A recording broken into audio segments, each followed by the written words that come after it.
હે ગાઈસ, સ્વાગત છે આજના એક મારા ફરી નવા બ્લોગમાં। તો ગાઈસ આજે આપણે બારેજા જવા માટે નીકળી ગયા છે ભાઈ। જો તમે યાર આપણી બાઈક આને આપણે કાઠ ચોકડી લઈને જવાના છે અને ઓલો ભાઈ આપણને મૂકવા આવે છે। પણ એક જાઉં છું અહીંયાથી બારેજા અને કાઠ ચોકડી જઈને અમે મોટી ગાડીમાં બેસવાના છીએ અને અમારા બ્લોગમાં એન્ડ સુધી બન્યા રહેજો। નવું સ્ટાર્ટ કર્યું છે એટલે ભાઈ કંઈ વધારે એટલું બધું શું બોલવું મને નથી આવડતું, પણ તમારા ભાઈને સપોર્ટ કરજો। બતાવું તમને હું આગળનો કંઈક નજારો અને જોઈ લેજો।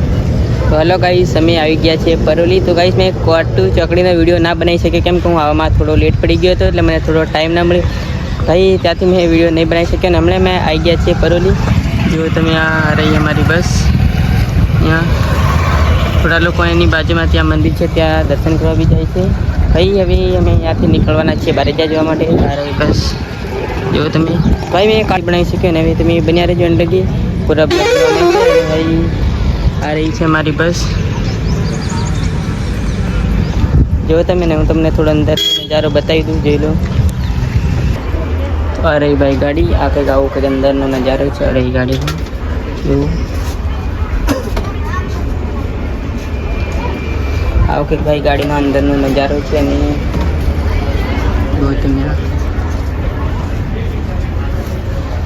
1-2 કલાકનો સફર તય કર્યા બાદ અમે ત્યાંથી આવી ગયા છે હોટેલે, કેમ કે ભાઈ 2-3 વાગ્યા છે એટલે જમવાનો ટાઈમ થયો। તે આ રહી અમારી ટ્રાવેલ્સ અને આ રહી હોટલ ભાઈ। અહીંયા અમે જમવા માટે રોકાયા છે પણ અમારે કંઈ જમવા નથી ગયા। તો તમે અહીંયા બધી ભારે પબ્લિક છે ભાઈ બારેજા જવા માટે લોકો, જો તમે બહુ ભાઈ। આ રહી અમારી ટ્રાવેલ્સ ભાઈ। બસ હવે 1-2 કલાક જ લાગશે બારેજા જવામાં ભાઈ। એન્ડ લગી બન્યા રહેજો, તમારા ભાઈને સપોર્ટ કરજો। અને ભાઈ નવું સ્ટાર્ટિંગ કર્યું છે, શું બોલવાનું મને કંઈ આવડતું નથી, પણ તમારા ભાઈને યાર કહેજો કે આટલી આવી રીતના મેં બારેજા જવા માટે મળશું, ત્યાં જઈને ત્યાં સુધી બન્યા રહેજો ભાઈ। ફાઇનલી અમે આવી ગયા છીએ બારેજા અને આ મૂકી અમારી ટ્રાવેલ્સ જોઈ શકો છો। હવે અમે અહીંયાથી ચાલતા જવાના છીએ આગળ અને તમને બતાવું અહીંયાનો થોડો નજારો। તો ભાઈ ત્યાં લગી બન્યા રહેજો અને તમને બતાવું મેં અહીંયાનો નજારો। તો અહીંયાનો ભાઈ અમે અહીંયાથી ચાલતા નીકળી ગયા છીએ આગળ જવા માટે, કેમ કે તમને અહીંયા બસ ટ્રાવેલ્સ અહીંયા બાજુમાં મુકાવે છે, આગળ નહીં લઈ જવા જતા, એટલે તમને આગળનો નજારો બતાવવું જોઈએ। ઓ ભાઈ પબ્લિક અહીંયા નેક્સ્ટ લેવલની છે, જુઓ તમે એકવાર ભાઈ। આ પબ્લિક એટલી બધી છે ને કે ભાઈ વાત જ નથી। હું તમને થોડીક આગળ જઈને થોડી ક્લિપ બતાવું, તમે જોઈ લેજો। આ રહ્યો અહીંયા કંઈક આપણો નજારો। તો હવે મળીએ થોડા આગળ જઈને બારેજા, જુઓ તમે અહીંયાનો નજારો ભાઈ। અહીંયા પબ્લિક એટલી બધી નેક્સ્ટ લેવલની છે ને તો ભાઈ વાત મિત્રો આ રહી ત્યાં બારેજા પબ્લિક એટલી બધી નેક્સ્ટ લેવલની છે ને તો હજુ તો ટાઈમ લાગશે પબ્લિક આવતા। હમણાં જોજો તમે થોડાક સમયમાં અહીંયા બહુ નેક્સ્ટ લેવલની પબ્લિક છે ભાઈ। તો તમને બતાવું મેં આગળ જઈને, જોજો ટ્રેન લગી બન્યા રહેજો। ફાઇનલી ગાઈસ અમે આવી ગયા છે તઈ બારેજા ધામ મંદિરની આગળ, જુઓ તમે અહીંયાથી આ રહ્યું મંદિર ભાઈ, ત્યાં માતા આવે છે જુઓ તમે। તો માતાજીને આપણે એક વખત માતાજીને પ્રાર્થના ભાઈ અહીંયાથી આવી ગયેલા છે દૂર બેસ્યા છે તો ભાઈ। અહીંયાનો તમને પૂરો નજારો બતાવીશ, તમે એન્ડ લગી બન્યા રહેજો કે ભાઈ તમે અહીંયા પહેલા એકવાર પબ્લિક જુઓ ભાઈ। તમારી માનતા પૂર્ણ થઈ હોય તે માનતા પૂર્ણ કરવા માટેનો સમય આપણે રવિવારે સવારના 9:30 અહીંયા પબ્લિક એકદમ નેક્સ્ટ લેવલની છે ભાઈ, જુઓ તમે સુધીનો છે। દરેક ભાવિક મિત્રો અહીંયા પબ્લિક એટલી બધી નેક્સ્ટ લેવલની છે ને, હમણાં થોડી ખુલ્લી જગ્યા છે ત્યાં બી ફૂલ બહુ પબ્લિક।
ગાઈસ અમે ખુખાર મેરડીમાંનું પ્રવચન સાંભળીને હવે આ ભાઈને લેવાનું છે. કંઈક શું લેવાનું છે?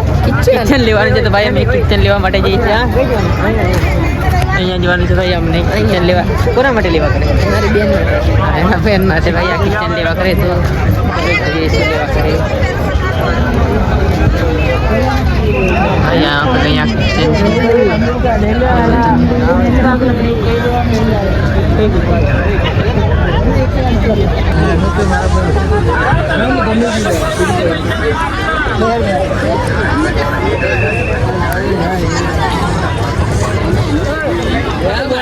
બતાવે.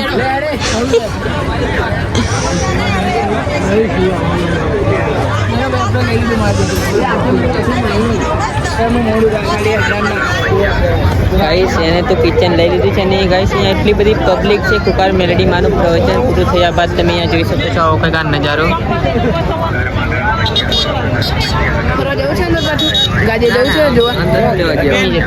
તો ગાઈસ હવે અમે અહીંયાથી જઈએ છીએ ને ગાઈસ ખુખાર મેલડીમાં આવે છે. વિડીયો શૂટ કરવાના ચક્કરમાં મારો મોબાઈલ લેવાઈ ગયો હતો એટલે મેં શૂટ ના કરી શક્યો. ને ભાઈ મેં થોડા શોટ લીધા છે પણ એ બી છુપાવીને લીધા છે. ભાઈ મારો મોબાઈલ લેવાઈ ગયો હતો એટલે મારાથી શૂટ ના થયો. અને જોઈ લેજો આ બધા શોટ તમે. તો ફાઇનલી ગાઈસ અમે ખુખાર મેલડીના પ્રવચન સાંભળીને આવી ગયા છે અહીં જ્યાં અમારી ટ્રાવેલ્સોનું પાર્કિંગ હતું. ત્યાં જોઈ શકો છો આ રહી અમે ટ્રાવેલ્સ ઉપર રહીને બ્લોગ બનાવું છું. આ જુઓ તમે અહીંયાનો નજારો.